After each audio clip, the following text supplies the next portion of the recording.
오늘은 열방을 향한 하나님의 생각을 보여주는 내용입니다. 그러니까 지금까지 고레스와 관련된 내용이 쭉 전개되었다면 오늘은 이제는 더 구체적으로 그 고레스를 통해 나타날 구원의 소식이 세상 열방을 향해 더 펼쳐져 나가는 모습을 그리고 있습니다. 그러나 이런 구원의 소식이 말씀드린 대로 이스라엘 백성들에게만 영향이 있는 게 아니라 더 넓게는 열방을 향한 하나님의 계획이라는 거죠. 하나님의 구원 계획이 단지 이스라엘 백성들을 회복시키고 그들을 세우는 데만 있는 게 아니라 이 땅의 모든 영혼들이 하나님의 구원의 대상이라는 점을 오늘 본문이 말씀합니다. 다만 이 세상의 특징이 있는데 세상은 하나님 대신 우상을 섬기는 자들로 가득하다는 거죠. 성경 가만히 보면 오늘 본문 20절에도 보면 우상을 섬기는 자들에 대해서 무지한 자들이라는 선명한 메시지로 경고를 합니다. 하나님과 우상을 비교하는 이사야의 관점을 보면 그 차이가 구원에 있다는 것을 알 수 있습니다. 그래서 구원받기 원하는 어떤 영혼도 결국은 하나님께로 나와야 구원을 얻게 된다는 것이죠. 나무로 깎아 만든 우상, 또 구원하지 못하는 우상에게 기도하지 말고 의를 행하며 구원을 베푸시는 하나님께 나오라고 이사야가 선포하고 있는 것입니다. 우상의 특징은 구원하지 못한다입니다. 반대로 하나님의 속성은 구원입니다. 구원하는 신이라는 거죠. 우상은 구원하지 못하는 신이고 하나님은 구원을 베푸는 분이라는 뜻입니다. 우상이 아무도 구원하지 못한다. 또 이런 무능력한 우상의 모습은 지금까지 잘했는데 한 번쯤 두 번쯤 실수해서 구원하지 못하는 신이 아닙니다. 과거에도 그랬고 현재도 그렇고 앞으로도 마찬가지로 우상은 구원하지 못하는 신입니다. 단 한 번도 구원을 이룬 적이 없는 형상이 바로 우상이라는 거죠. 그게 우상의 본 모습이라는 겁니다. 우상이 그렇기 때문에 우상을 향해 기도하는 자들이 무지한 자들이라고 정의하고 있는 것입니다. 그러나 하나님은 다릅니다. 오늘 21절을 보면 하나님은 공의를 행하며 구원을 베푸시는 분으로 나타납니다. 오직 하나님 한 분만이 구원을 베푸시는 분이시며 구원을 하나님이 가지고 있는 하나의 속성으로 표현을 하고 있습니다. 사랑의 하나님, 능력의 하나님, 은혜의 하나님, 자비의 하나님, 신실하심, 이 모든 것들이 하나님의 속성이지만 구원도 하나님께서 가지신 다른 어떤 신도 갖지 못하는 특별한 속성이라는 것이죠. 단 한 가지 요구사항이 있습니다. 그것은 하나님께 나와야 된다는 겁니다. 구원을 받기 원하는 자들은 하나님께 나와야 된다는 거죠. 그래서 이사야 선지자는 오직 하나님 한 분에게만 구원이 있다는 것을 강조하면서 열방 민족들을 향해서 하나님께 나오라고 선포하고 있는 것입니다. 말씀드린 대로 오늘 본문이 가지고 있는 내용을 조금 정리해 보면 특징은 이겁니다. 구원하지 못하는 우상에게서 돌아서라. 이게 첫 번째 메시지죠. 지금까지 단 한 번도 구원을 베푼 적이 없었던 우상에게서 돌아서서 어리석은 모습으로 기도하지 말고 무지에서 벗어나라는 것입니다. 우리가 우상을 숭배하고 또 우리의 마음에 어떤 신을 만들어 놓고 섬기고 있다면 그것이 바로 우리의 무지를 드러내는 것일 뿐이라는 겁니다. 생명도 없고 우리를 도울 힘도 없는 무익한 형상일 뿐이기 때문이죠.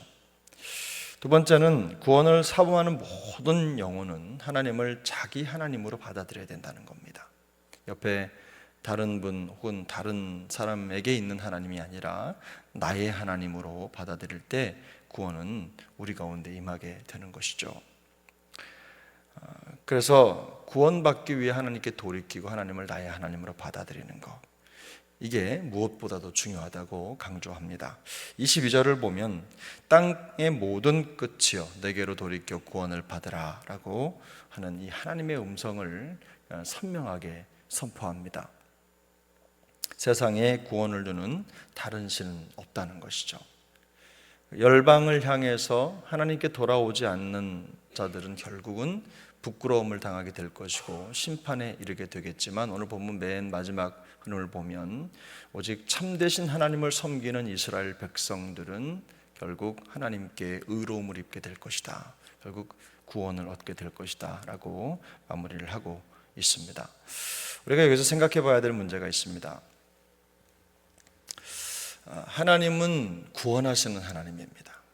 아무리 죄가 많고 또 잘못을 했고 한때 우상을 섬기고 또 그것에 절하면서 살아왔던 사람이라 하더라도 지금 하나님 앞에 나오기만 하면 구원을 얻습니다. 여러분 이거 믿으십니까? 아무리 어떤 죄를 범했을지라도 그가 하나님 앞에 머리를 숙이고 돌아오면 하나님은 그를 받아주신다는 것이죠. 하나님 앞에 해결되지 못할 죄는 없습니다. 하나님은 천지를 지으신 분이시고 아무리 많이 고장나고 망가진 인생이라 하더라도 하나님을 통해, 하나님의 역사를 통해, 하나님의 임재를 통해 깨끗하게 구원받을 수 있습니다. 치료될 수 있습니다. 그래서 주님도 이 땅에 오셨을 때에 그 목적을 분명하게 밝히셨죠. 내가 의인을 부르러 온 것이 아니요 죄인을 부르러 왔노라. 교회도 마찬가지입니다. 간혹 교회에 이런저런 아픈 소리, 상처에, 고통에 또 힘든 일들이 있는 이유는 교회 모임에, 우리가 함께하는 자리에 모인 분들이 기본적으로 죄인이기 때문에 그렇습니다. 의인이 아니라 죄인이기 때문에 하나님께 부름받은 죄인들이 모인 곳이다 보니까 이 내면에 일어나는 그런 죄의 속성이 그대로 나타나서 서로에게 아픔을 주기도 하는 것이죠. 그런데 이 한 가지 구원의 조건이 있습니다. 그것은 우리가 신약 성경에서 읽어 알고 있는 대로 예수 그리스도를 믿어야 합니다. 그리고 예수 그리스도를 믿고 죄에서 돌이켜서 그리스도를 따라야 되는 것이죠. 우리가 회개하고 그리스도를 따른다고 하는 것은 우리의 본성의 의지에 살아가는 게 아니라 하나님의 말씀에 순종하고 그 말씀의 의를 이루기 위해서 사는 삶을 말하는 것입니다. 이게 바로 회개의 삶인 거죠. 그래서 오늘 본문 22절을 보면 내게로 돌이켜 구원을 받으라 라고 하는 하나님의 분명한 초청의 말씀이 있습니다. 이 말씀을 조금 더 풀어서 설명을 하면, 내게로 돌이켜 구원을 받으라, 이 말씀은 그러면 너희의 구원은 의심의 여지 없이 확실히 이루어진다, 이런 뜻입니다. 하나님께서 이사야 선지자를 통해서 온 세상 열방을 향해서 구원을 선포하고 그들 모두를 그리스도의 품으로 인도하고 안내하는 것입니다. 그래서 23절은 한 번 더 이 말씀을 강조하는데요. 내 입에서 공의로운 말이 나갔은즉 돌아오지 아니하나니 라고 말하는데, 이것은 뭐냐면 하나님의 의로운 성품에 근거한 말씀이 선포될 때 그 선포된 말씀은 반드시 이루어진다는 뜻입니다. 우리가 알고 있는 대로 하나님의 말씀은 단 한 터럭도 땅에 떨어지는 법이 없습니다. 반드시 이루어집니다. 하나님께서 이 구원의 선지자를 통해서 선포하신 귀한 말씀은 반드시 이루어진다. 문제는 뭐냐? 바로 선포된 이 하나님의 말씀, 풍성한 구원의 메시지가 있지만 이 구원의 메시지를 그대로 받아들이는 사람이, 따르는 사람이 생각보다 많지 않다는 것입니다. 구원을 받느냐 못 받느냐의 문제도 마찬가지죠. 은혜를 누리느냐 못 누리느냐 하는 것도 마찬가지입니다. 모든 게 우리 곁에는 사실상 말씀의 풍성함 또 은혜의 풍성함이 놓여 있습니다. 그런데 그것을 누리는 자와 누리지 못하는 자가 극명하게 나뉘는 거죠. 하나님의 구원의 메시지는 선지자를 통해서 온 열방에 선포가 됐습니다. 이제부터는 이 메시지를 듣는 모든 자들이 어떤 반응을 보이느냐가 이제 향방을 결정을 하는 거죠. 하나님께 돌이켜 구원을 받고 풍성한 삶을 살 것이냐, 아니면 여전히 구원하지 못하는 우상을 따를 것이냐, 그들은 선택의 기로에 있는 것입니다. 사랑하는 여러분, 이 말씀을 그대로 우리의 삶의 현장에 가져왔을 때 똑같은 원리가 적용이 됩니다. 자, 우리가 들린 하나님의 말씀에 순종하며 하루의 삶의 여정을 채워갈 것이냐, 아니면 우리의 마음의 음성 혹은 형상도 없는 어떤 우상에 우리의 마음을 두고 무지한 삶을 살 것이냐 하는 것은 이제 우리의 결정에 달려 있습니다. 우리 주님께서 오늘도 우리의 귀를 열어주시고 눈을 열어 하나님의 역사를 보고 음성에 귀 기울이는 삶의 여정을 살아갈 수 있도록 은혜 주시기를 축복합니다.